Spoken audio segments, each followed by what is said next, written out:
All right, this episode of A Hero's Journey podcast is brought to you by JPS Computers out of Oregon, SMP Inc. right here in Las Vegas and Arizona, True Beauty by Trevor, and my newest sponsor, West Coast Tattoo Parlor, who my next guest, the entire band got hooked up with tattoos the last time he was in town.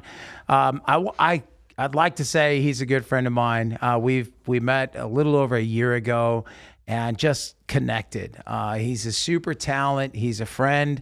I get to share the stage with him at the end of the month. So on the 29th and the 30th, I'll be in Alaska with the real deal, the guy, Josey Scott, former lead singer of the band Saliva, and my buddy. What's up, dude? What's going on, Brian? Travis, good to be with you guys today. Thanks, man. Thanks for doing this. I can't believe we get to go share the stage. We've been talking about this for a minute. It's gonna be awesome. Yeah, it's gonna be awesome. So and we're not just friends, bro. We are brothers. I love that. Thank you. Connected on a whole other level, dude. Like spiritually connected. Blood connected, man. Just all through, you could just feel the generations of connection we have together. I love it. Thank you. It means a lot. And Kendra, your family, everybody, they just kind of took us in, Nicole and I, and it means a lot. I feel exactly the same way. I was just sharing the story about the first time I interviewed you, and it was instant. We had an instant connection straight away. Like in the middle of our conversation, it was just like it was just, I knew we'd be friends for a long time. And it wasn't just you and I that felt it. It was the people around that were watching this interview saw it happening, and our friendship was built. Yeah. And it's cool for me because you're one of my peers, man. You are somebody that I look up to. You broke in this industry. You're Saliva. Come on, click, click, boom. I have to ask you, because I've never asked that song. Like, what was it about? Where did it come from? Where were you sitting when you wrote it? We've hung out a bunch, and I've never asked you that. Well, I was sitting at my mother's house in Memphis, Tennessee, where I grew up. I still didn't have my own home, still didn't have my own car. Just living there with my mom's in Memphis on Green Dolphin Street, the place my parents brought me home from the hospital to. And I was actually just laying there. We just finished the Every 6 Seconds sessions out in LA, and I had just gotten home from that, and I was watching an episode, I think, of CSI, and I'm a insomniac. I've never been able to sleep since I was a little kid, and my mother is a nurse and a hospital administrator at the time, and she offered me an Ambien to see if I could get some sleep. And I was desperate, to try anything. So I took an Ambien, and about 30 minutes later, I got really still and tried to drift off to sleep, and it just wasn't happening. And the guy on the CSI episode was this terrorist who was making like bomb threats against this certain football stadium or something. And he was like, when this goes down, all you're going to hear is click, click, boom. And I was like, whoa. I was like, that just profoundly affected me. And I was laying on the bed playing drums on my chest, and I was like, click, click, boom. And I was like, wow, that could be pretty cool. And I literally sat up, and I got my big red brick phone that I had back in 1999. I think it was probably the size of my forearm. And I sang the hook into the phone, and I didn't even have a way to record it except for leaving my best friend a voicemail. So I called my best friend, and I was singing this into his voicemail to just so I'd have a legal copy of it, I guess, and remember it, not forget it, because any of us that are songwriters know that if you don't write it down or record it, you will forget it. Yeah. Because I think these are little gifts from the universe. Like Elvis Presley said, it's not from me, it's through me. Right. I call it a download. Yep. I call it a download. I don't know when I'm going to get them, but all of a sudden I get a download, you know? Absolutely. And it's the one I'm paying attention to. That's right. I don't believe it's from us. Edgar Allan Poe said one time, he said, the greatest poetry I ever wrote, I forgot because I didn't have anything to write with. Oh, wow. Isn't that crazy? Yeah. Isn't that crazy? That's not I just recorded the idea into the phone, and my best friend copied it down for me, and then I sort of jotted down a little lyrical idea because I was sitting there in the room I grew up in at my mom's house, like I said, and I was like, man, I remember sitting here on like Saturday and watching all the kids play outside, and I was stuck in my room practicing drums or practicing piano or practicing my music, and the lyric just came to me that on those Saturdays when kids go out and play, I was up in my room, I let the stereo blaze, wasn't jaded, not faded, just a kid with the pad and the pen and the big imagination. I was like, oh my God, this is cool. Dude, there's a style to what you do as well, because you sing, and that's almost like rap, like it's almost like a rap, vocal, which was crazy. Mm-hmm. Where did that come from? Because that song, I don't want you to get away from this, because I love that. I love knowing the history on that. You answer this question in a second, because I want you to finish. When did you actually go in and get to record this song? Click, click, boom. The next morning, I called Julie Greenwald, who was the vice president of Island Def Jam at the time, and I said, hey, you told me if I ever came up with any new ideas to call you and let you know. And I said, I think I got something here. Maybe it's nothing. Tell me if I'm just, incorrect or whatever. And I sang it to her in the phone, and I played drums with my fingers. I was like, click, click, boom, I'm coming down on the stereo, hit me on the radio. Click, click, boom, I'm coming down with the new style, and it's buck wild. She was like, okay, I need you to pack a bag, and I need you to go to the airport. There'll be a ticket there waiting. And I'm like, whoa, whoa, whoa. I'm like, are you serious? I thought she was joking. She goes, no, your album is finished. You need to get back out here because we want this song on the album as well. And I was like, what? So I packed a bag, jumped on a plane. Then the next morning, went to Los Angeles and went out to Bob Marlette's house by myself. And we just hashed it out and got it recorded and laid the vocals down, and the rest is history, man. And They got it at the last second. They got every one of the big songs of my life. It's sort of been a pattern. They've been the last tail end of whatever I was doing. I did that. I did that with Always. Always was the absolute great last song. minute of Back Into Your System, and Click Click Boom was the tail end of Every 6 Seconds. And even Hero, Sony Records was actually going with a Sum 41 song for the lead single of the Spider-Man record, and me and Chad Kroger did the Hero song together, and they were like, stop the presses, we're gonna go back and this is gonna be the first single. And I was like, You got to be Wow. kidding me, man. So Travis, he's talking about Chad Kroeger, who's a lead singer and songwriter of the band Nickelback. Oh, and that band? Just that band. Yeah. And Hero is the song that was the lead single off the Spider-Man movie.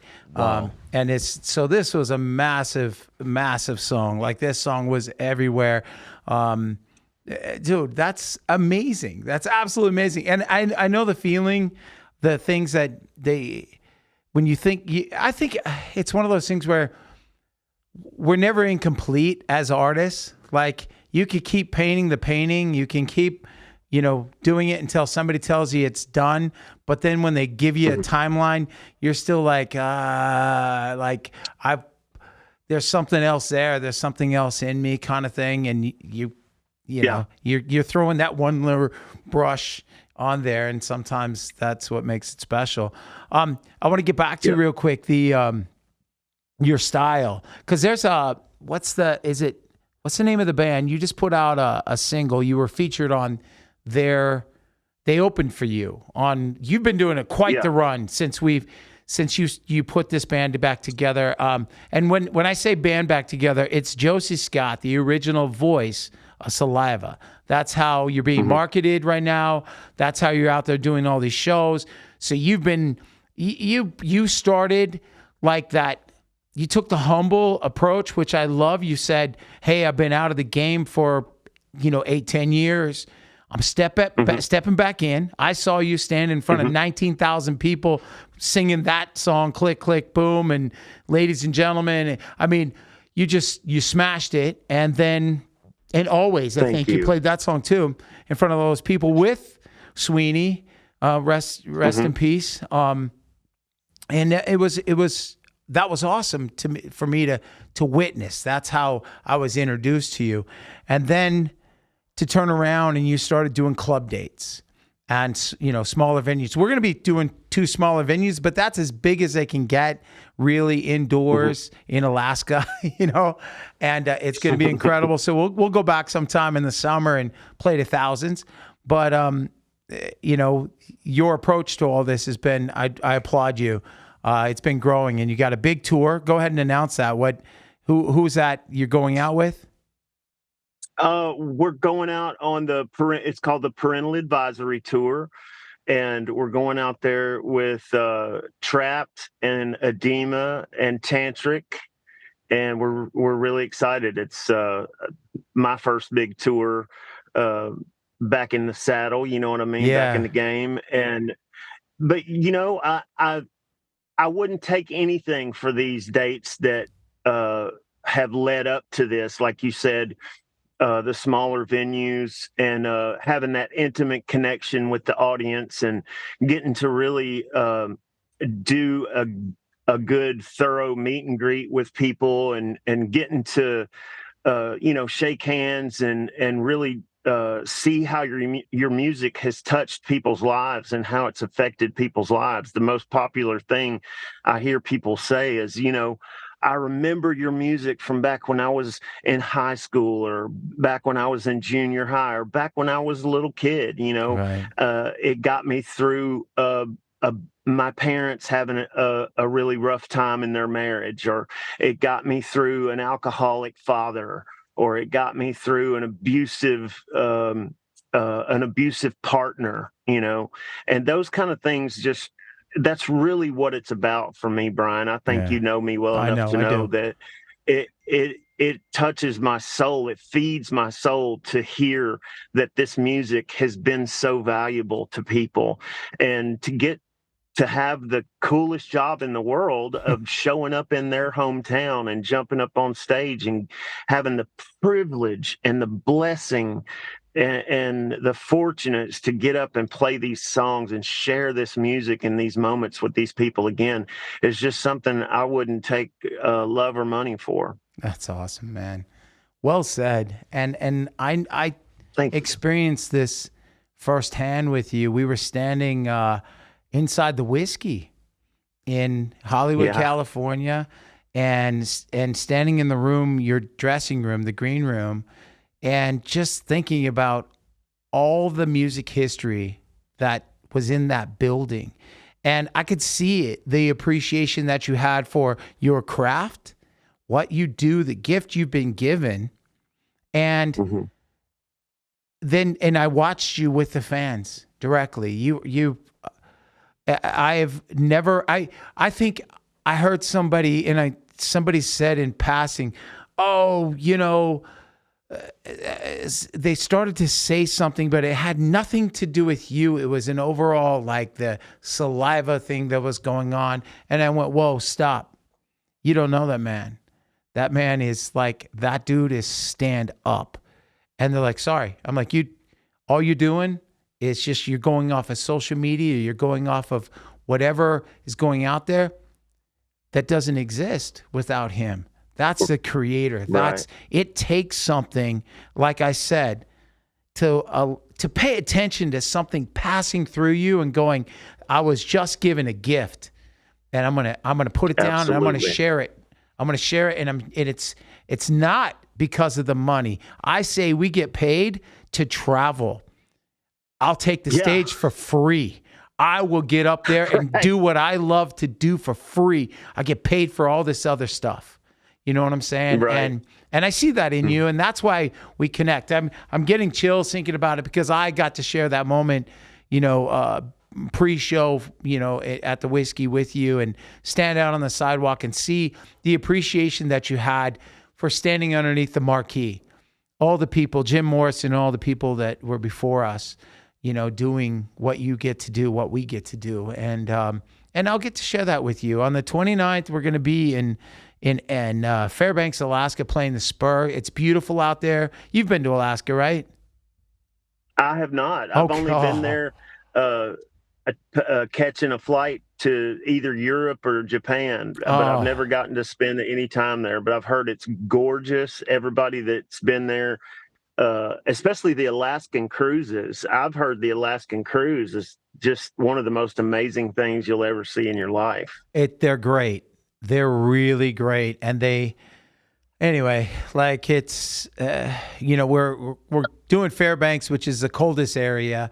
That's where if you're going to see the Northern Lights, that's where they're going to be. We're going to get to see them there in Fairbanks. I cannot wait. Yes. And then Anchorage, Alaska it's kind of like Seattle or Canada, but just it's beautiful. Both those places, have their beauty, and there'll be moose just walking on the street and stuff. It's really crazy. But the people there are really great, and I can't wait to share the stage with you there. Now, I wanted to, because what was the name of the band? Because I cut my own self off. You put out a single, and you were featured on it. The band is called Silent Theory. There we go. And because you come in, and as soon as you come in on that song, you're like, that's Josie right there. It's that you have this thing. Where did that come from? Was there an influence, a mentor that, because I say a hero's journey podcast is we all wake up the hero of our own story. And in the journey, we find mentors. We find people who help guide us through until it feels normal. And then we seek out, this whole thing all over again. But what was the influences for you to create this sound that you have that's very unique? Oh, well, thank you. Growing up in Memphis, Tennessee, there was just so many influences coming from every direction, with obviously with Memphis being the home of the blues and the birthplace of rock and roll. There's everybody from B.B. King to Elvis Presley to Aretha Franklin. And then you going up through the 70s and you have like the Box Tops and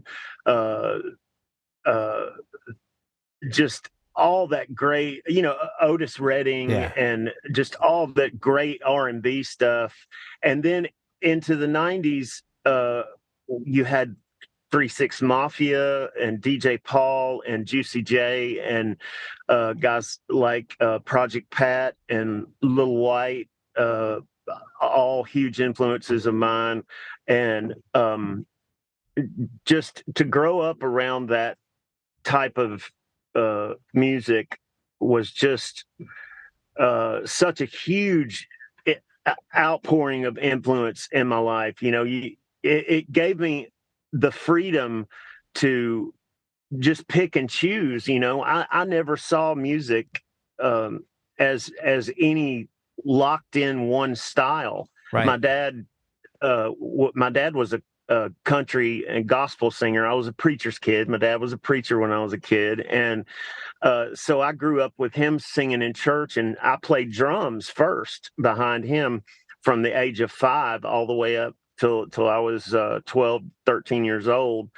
I played drums, and then around the age of 9 or 10, I discovered that I could sing when I started being allowed to listen to pop radio.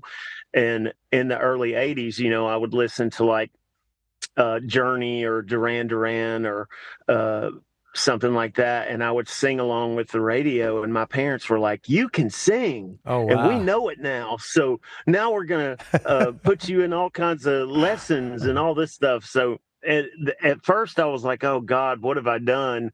But I wouldn't take anything for it now, because my parents made it incumbent upon themselves to nurture and feed that thing, whatever that thing was. And now I know it was just a gift and a blessing from God, to be able to play an instrument and to be able to sing was a total gift. But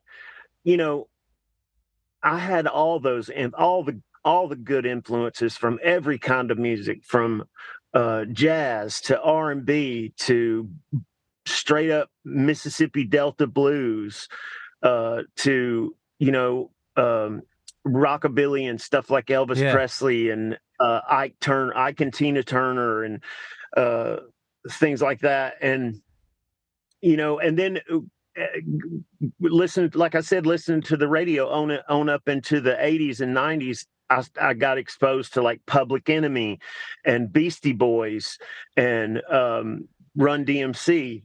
It was over with after that. After I heard the Beastie Boys and Run DMC and Public Enemy, and then NWA came out, I was like, oh God, dude, it changed my life. Yeah. So the hip hop rap side of me was just well ingrained into me. And then Rage Against the Machine came out, and I was like, okay, this is what I want to do for the rest of my life. Nice. This is definitely awesome. my niche.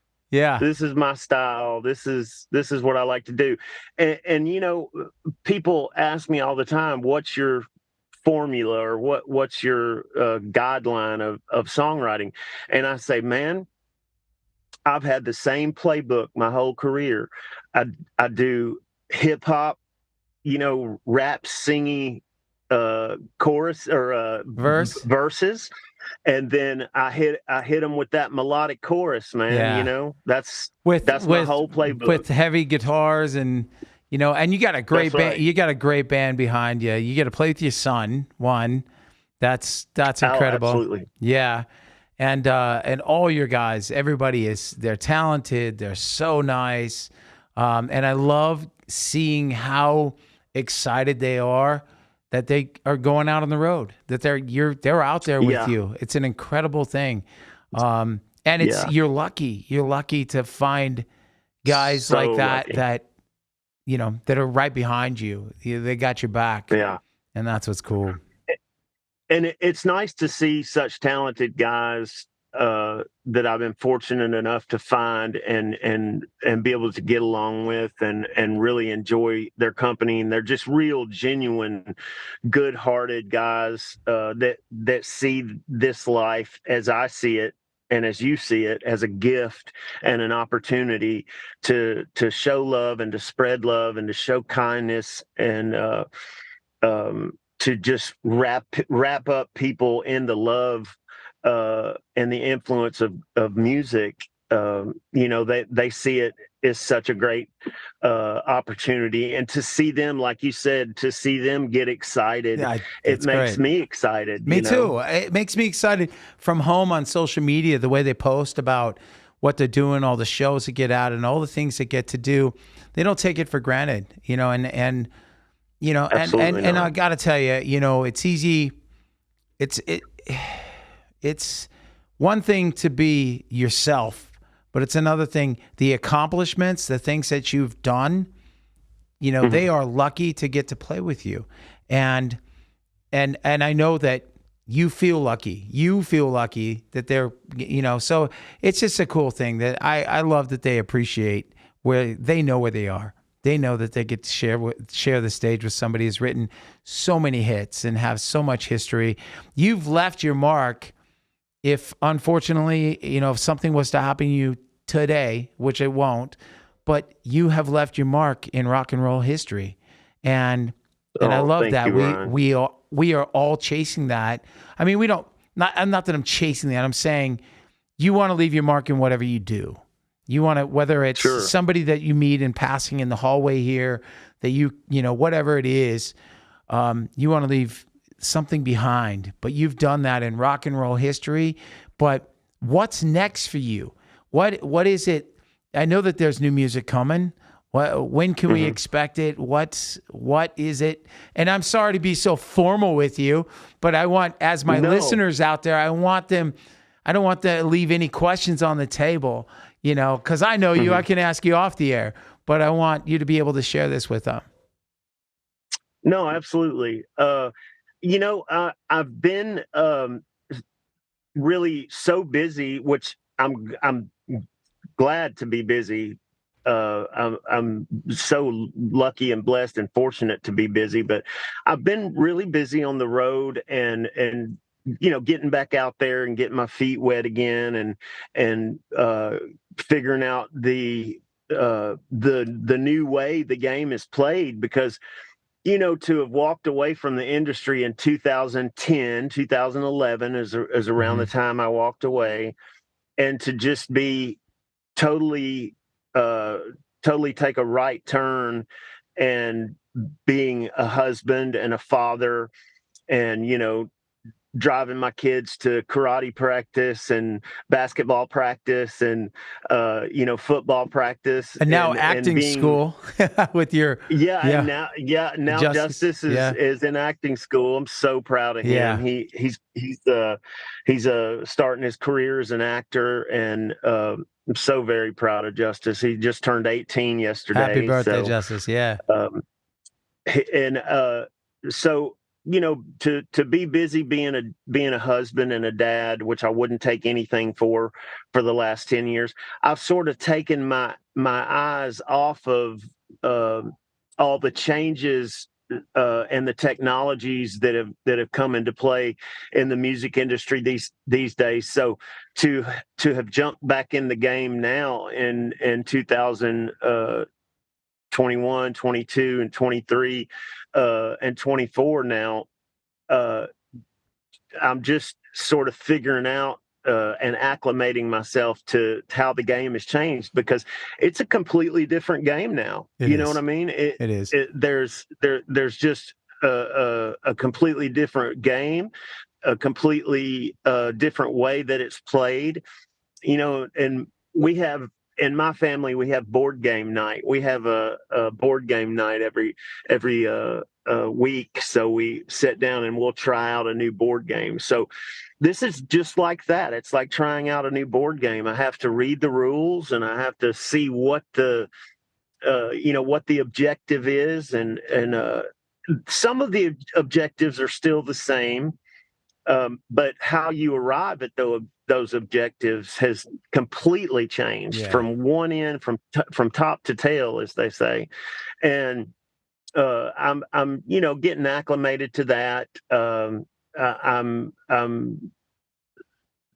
searching through different managers and producers that I've worked with in the past, and some that I have wanted to work with in the future, like Scatterbrains is a producer from Nashville that I've been working with, is really dialed into my sound and really knows how to get the best out of me.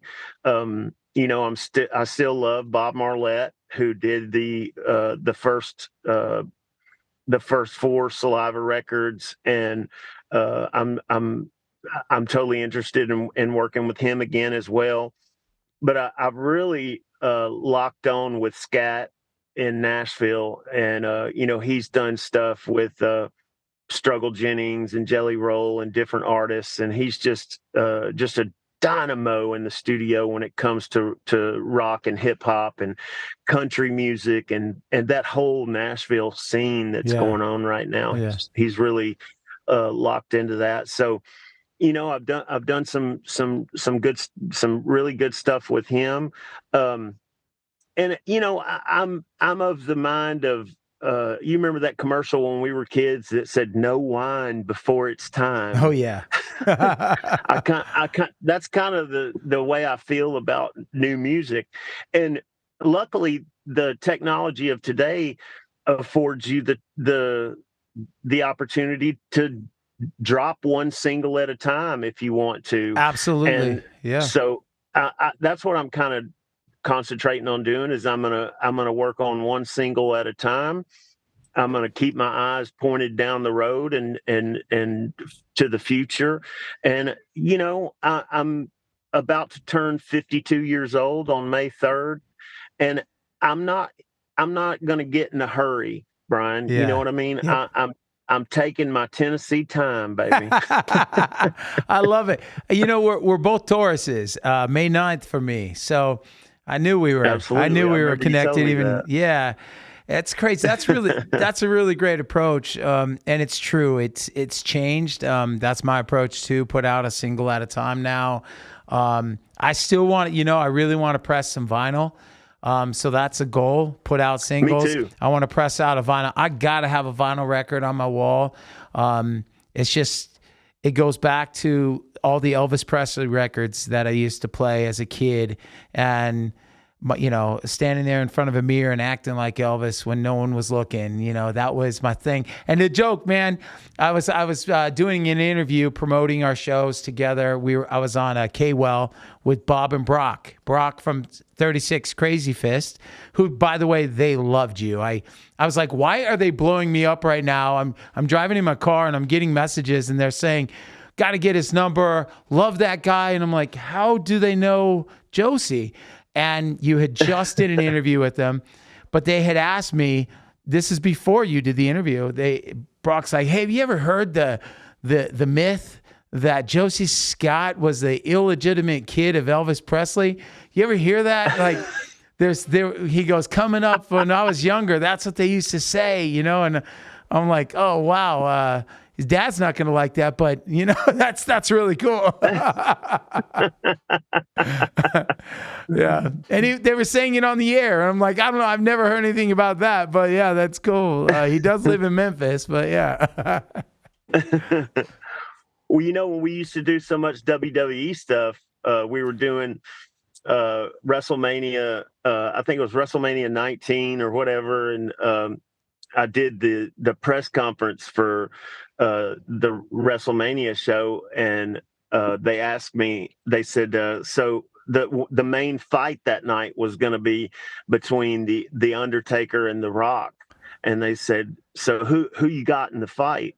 And I said, well, the Undertaker, of course. And he goes, is that because you're the Undertaker's illegitimate son? Oh, that's crazy. Oh, wow. So you've done some really cool things, but I love that you're looking forward to the future and that you took the time to do this with me. I appreciate that very much. Man, absolutely. Yeah, anytime, Brian. Yeah. Anything for you, buddy. No, thank you. And I got to have you in the studio. Like next time you're in Vegas, come join me in the studio. Yes. I love all these cool videos that I see on TikTok of you guys, and every time I cry, like almost every time I'm flipping through and I see a video, and they won't even show you yet. It'll just be your guest, and they'll be talking, and I'll get emotional, and I'll be like, "I bet this is Bryan," and it'll flip to you every time. Oh man, I knew it was him. Oh man, no, thank you, but. And I didn't want to get deep with this one today. I just wanted to talk about the things that I wanted to know about, like learning about Click, Click, Boom. I say that, I remember I text Brad Arnold from Three Doors Down one day. I'm on the Stairmaster, which, by the way, congrats, kudos. And my son who's out there listening, Josh, how much weight have you lost? Because I see you in the gym all the time. I have lost right at 160 pounds. Woo! Yeah, boy. Isn't that crazy? I love it. I love it. My son has fell down the rabbit hole of my shows, and he said, Dad, all the cool people, all the people that you have on your show that have inspiring stories to share, whatnot. He goes, I know it's a lot of the things that you've always said to me, but you're my dad. So he's hearing stories from my friends, my peers, people I look up to. And that's what I want to do. I want to inspire and be inspired when I sit here in this chair.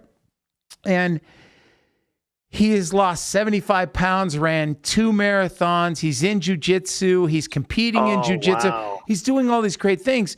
But that's what I'm saying. That's why I was pointing to the camera and saying, Josh has got to hear this, because it's and the thing is, you changed your life. You spun your life around and got back into music. The gift that you've been given, and the gift that actually touches and inspires other people. And those are the things that are hard to remember when you're laying in bed thinking, well, it would just be easier not to do these things, not to go after this stuff that is not, it's not, people don't see the work we have to put in behind closed doors to do what we love to do. That they're like, where you at? How come you haven't played here? You whatever. There's a lot of work that goes into it. But Absolutely. It's the reminder. I'm here to remind you that there are people out there like me that need to hear your new stuff, that need to hear that what you have to say now, where you are in your life now, what downloads, what gifts you're giving that you grab onto and you're going to share with us. Those are the things that are important to me, so I know they're important to other people out there as well. So, this is just a reminder on the tough days, on the tough day when you don't want to go to the gym, on the tough day when you don't want to, it's, I got to catch that flight, or we got to jump in the van or the bus and we got to, go 16 hours just to get through the first gig. Kind of thing, you know what I'm saying? So it's not an easy thing, and this is those little reminders from friend to friend, from family to family. That's what this is, and it's talking to myself too. Trust me, you're a mirror. Absolutely, you are a mirror to me. Absolutely, and I see myself in you. And I have a guitar player. I'm coming out to play with you. His name is Joe Frank. There's these 3 brothers out of Connecticut. Ben has been way too busy doing his thing. So I had this cover band corporate thing. So I have a guitar player flying in, rehearsing with me.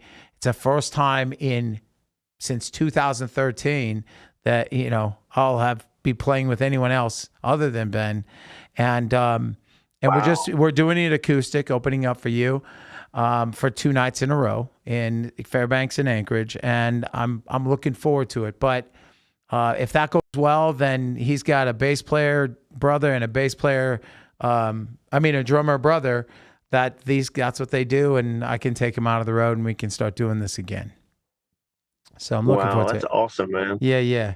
But I don't want to take up any more of your time. I got Josey Scott on a Hero's Journey podcast. If you don't know who Josey is, go look him up. He is the former lead singer and the original voice of Saliva. Yes, click, click, boom, your disease. One of my favorite songs is, I know you didn't write this one, but what is it? Pieces. What is it? Rest in Pieces. Rest in Pieces. Oh, my gosh. Yeah. What a great song. And what a great song.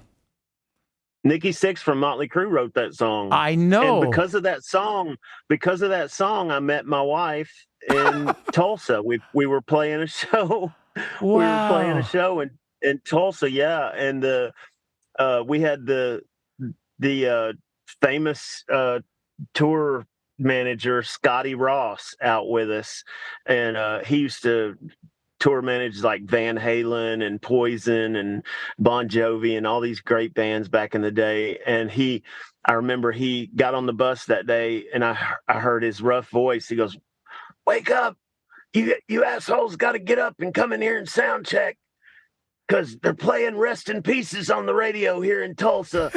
And I know you assholes haven't played it since you recorded it 6 months ago. So you got to go in here and sound check Rest in Pieces because they're going to expect you to play it tonight."